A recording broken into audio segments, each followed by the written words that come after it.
If you're tuning in for Dan Lanning, we don't have him this week, but we have the next best thing. We have the And that disembodied is- voice of Dan Lanning. Yes. The next best thing Hot boy Dan Lanning. is Dan Lanning. Yes. To Dan Lanning. Yeah. So each week, his appearances here on The Fan brought to you by Unitas Community Credit Union. Like a coach's playbook, Unitas has a winning strategy for your finances. You, us, Unitas. First, he was on the coach's show last night. Mm-hmm. I catch some of that when I drive home. Yeah, because it's on right after us, right on, after us. on Wednesdays. Yeah, on The Fan, the That's radio. right here on the Fan.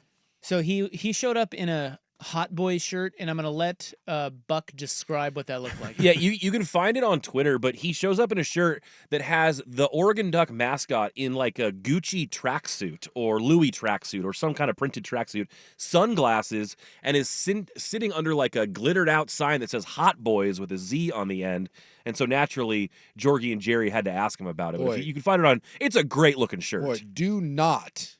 And I am telling you right now. Oh, is that a bad search? Do not go to Twitter. What do you got? And type in Dan Lanning Hot Boys.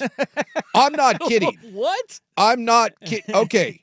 Don't. Well, I did, actually. Camera, do not show. This is the second thing down. Like, no. No. Get the camera off that. Yeah, don't. Take that off your page. No, that's. Unless you like it. No. I'm okay with that. No. To each their own. Whoa. Yeah. Well. Yeah. Boy, you type in Dan Lanning Hot Boys, that is not what I thought was popping up. I don't see it here. Yeah, Buckley. Buck, where I saw it on Twitter last night. I'll figure out who had it. Well, when I went over Jeez. to Joey Harrington's house last weekend, or last Friday, whatever, Yeah. he was wearing a Dan the Man shirt. Have you seen that? I've seen plenty of those. When I went Yeah. down to Ohio State, there were a lot of the Dan the Man shirts. Yeah, and it's Dan Lanning on a head with a. It's Dan Lanning's head. Yeah. With the headset, and it just says Dan the Man on it. Yes. And he has one of those. Yeah.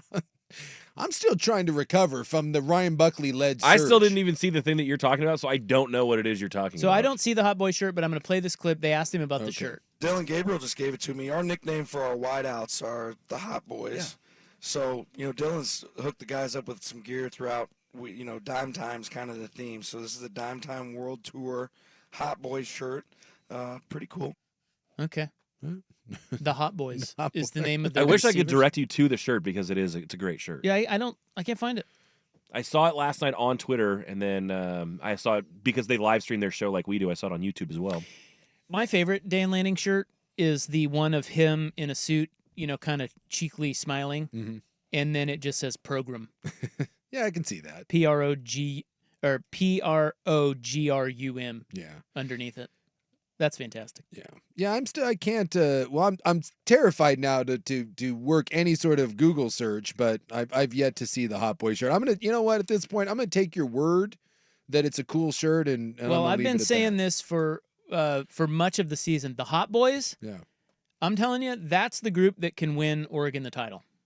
Yeah. They're awesome. Well, it's what beat Ohio State. They're awesome. Ohio State said, we can stop you from running the ball, and we're going to play man coverage, and good luck beating us. And they cooked them. And it forced them out of that look. I just don't know how teams cover all those guys. It's tough. They're so good. Yes. And unless you can get to Dylan Gabriel, Yep. and Ohio State couldn't. Ohio State put some pressure on. Michigan might be able to. Michigan might be able to. Yeah. That's why this game could be close. Yeah, Michigan is going to have a defense. This will be a much better defensive line than what they saw against Ohio State. It's just that we just don't think that Michigan can do anything offensively. But if Michigan can run the ball and control it, if this game is played in the teens or in the low 20s, yeah, this could be kind of a scary game because Michigan's defense could muck up what Oregon does. It's just they just have no offense to speak of. All right. Do you want to hear about Michigan's quarterbacks? Yeah, they all suck, but let's go. Yeah, it's a real challenge, with Warren and Orgy this week is they've figured out how to kind of use those guys in different ways. I think anytime a team can run with the quarterback, it makes you use 11 guys to defend them, so that's always a challenge. But our guys have done a good job of prepping for that, so hopefully it shows up as well on Saturday. Okay. Yeah, I mean, you got to say that, but I mean, when Orgy comes in the game, there's no threat of throwing the football. I mean, none. Think about this. When Michigan needed a touchdown to beat USC, there was like 2 minutes left, and they had to go 80-plus yards. I've never seen this in the history of me watching football, minus like a service academy. And even then, Michigan didn't try to throw the ball. No. They were in a 2-minute drill and they were running. Was that with Orgy? That was with Orgy. Yeah, because Warren can throw it a little bit. Warren can throw it. Orgy can't. He cannot. And Warren doesn't throw it well, but they will attempt to throw it. Orgy, it's not even a thought. So, when Orgy's in the game, my guess is it's 8 guys probably 9 guys near the line of scrimmage, man up on the outside, and then, you got to cover Loveland. Their best offensive weapon, besides running the ball, is their tight end, who's really good.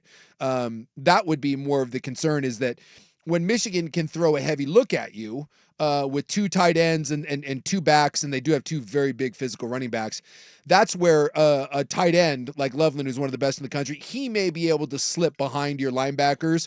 So I would be more concerned about him in the passing game than being able to get the ball out to the receivers, because they just don't throw. Status of Jordan Birch. A lot of people talking. Will he be back? Yeah, he did some limited stuff for us, and at the end of practice next week, we'll continue to evaluate it and see what's best for him, right? And in turn, what's best for our team. Okay. There's your You had to ask. Yeah. Well, he said next week. I think he misspoke there. Yeah, he did some limited stuff for us, and at the end of practice next week, we'll continue to evaluate it and see what's best for him, Next right? week? And in turn, what's best for our team. Yeah. Or it was a Freudian slip that he won't be back until next week. Yeah. Also possible. By the way, I would just like to point out. Point it out So with your pointer. Alex Orgy and Davis Warren will be the quarterbacks. It sounds like Warren is going to be the starter, and then if you need a little change up, maybe some packages with Orgy. Davis Warren, who is the quarterback that throws the ball, he is completing 67% of his passes. He has 3 touchdowns and 6 interceptions, and a long completion of 33 yards. And I mentioned that Colston Loveland is their best threat. He's their tight end. He has 42 catches. Their next best weapon, their 2 starting receivers have 20 and 9 catches. Not 29, 20 and 9. Those are their grabs. Well, look, we all know what they want to do and Yes. what they value. So anyway, that's here. That's what you're dealing with. And Alex Orgy, would you care to guess what 6. his average pass goes for? Ooh, not even 6. 4.5. 3.4. 3.4 Hey, yards per completion. 3 of those, and you have a first down. That's right. 3 yards in a cloud of dust, but through the air. Here is Dan Lanning on Michigan's defense. Certainly one of the most talented defenses we've gone against. Their front is really, really impressive. Got some, great interior defensive linemen and edge rushers. Got dynamic players in the back end. So I think there's as much talent on this defense as any defense we've played this year. And they're aggressive by nature. They do a lot of different pressures, and they make it challenging for you to prepare for. And that is where, like, the offensive stuff, you're just blowing smoke. But the defense is good. They've got NFL guys. When you look at the 2 guys in the middle, Grant and Graham, you won't find 2 better defensive linemen you're going to play all year. Josiah Stewart is an absolute beast. They got dudes on the defensive side of the ball, especially in the front. Will Johnson coming into the year was kind of viewed as the best corner in college football, and he's been a little up and down. I think with Michigan's defense, when you take a look at them, I think they get frustrated, and I think they have to take chances that they normally don't have to, because they know that if you just play good defense, it's not enough. They need to manufacture big plays on defense because their offense can do nothing. And I think it leads at time to a player like Will Johnson, who has made some big plays jumping routes. I think you can get him on some double moves. I think you can get him being over aggressive, but that side of the ball is legit studs, NFL dudes, all 3 levels. And it'll be interesting to see, because after those first 2 weeks, Oregon's offensive line, when they made the shift and they got Poncho in at center and they solidified the guards and the tackles started playing better, their O-line has been really good since that. And Gabriel has had all day. And even against Ohio State, they put some pressure, but they never really got to him. This will be a real test. I want to see how this O-line holds up in pass protection, because the guys they're facing, especially the interior guys, they will not have seen anything quite like this. And so it just going forward, when you start talking about, potentially playing in the playoffs and the type of players you're playing against, this will be a nice little litmus test to see how far this O-line has come from weeks 1 and 2 to now. Okay, we're into November. Well, we will be tomorrow.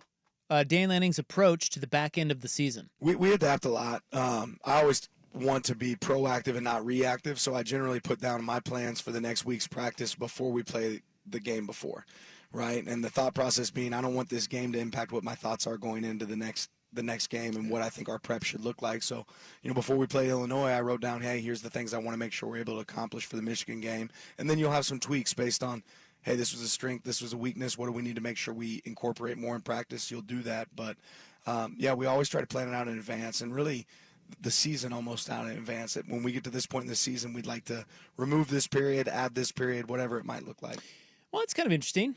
That's a little, he doesn't give you a lot. Yeah. We don't get a ton does. of like But behind the that's scenes insight, but yeah, for That's planning a and stuff, good, that's cool. Good little nugget. Yeah. We'll have to follow up on that. Yeah. Well, we can't now because then he'll be like, well, I don't really talk about that.